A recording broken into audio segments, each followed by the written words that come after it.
Nommé Premier ministre de la Guinée-Bissau lundi 16 avril, Aristide Gomes a dévoilé son gouvernement composé de 26 ministres.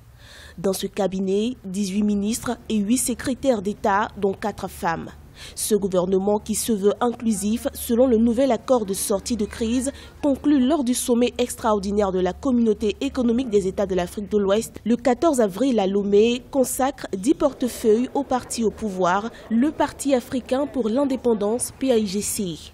La deuxième formation parlementaire, Parti de la rénovation sociale, obtient 8 postes dans ce nouveau gouvernement.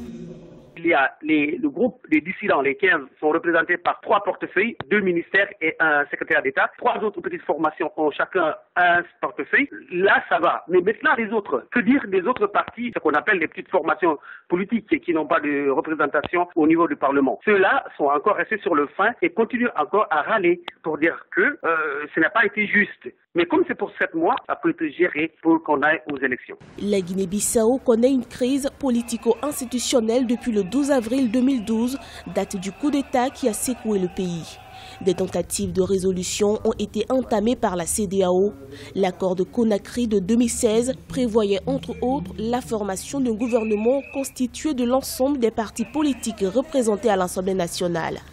Depuis 2015, la primature connaît une grande instabilité. En 2016, à la suite de la démission de son prédécesseur Umaro Embalo Sissoko, Augusto Antonio Arthur da Silva avait été nommé Premier ministre par décret présidentiel.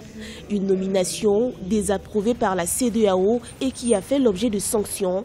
Ce nouveau gouvernement approuvé concentre donc tous les espoirs. Aristide est le 5e Premier ministre nommé dans cette législature. Son cahier de charge est très précis, organisation des élections et ensuite permettre à l'Assemblée nationale de s'occuper de certains problèmes qui sont sur l'accord de Conakry, notamment la révision de la Constitution et aussi les réformes au sein de l'administration et des forces de défense. Vous avez vu que 7 mois, c'est vraiment très peu pour lui. Si la mission s'annonce difficile, elle n'est pas impossible selon des observateurs. La ferme volonté des acteurs politiques d'aboutir à la paix est signe que la Guinée-Bissau peut retrouver sa stabilité d'antan.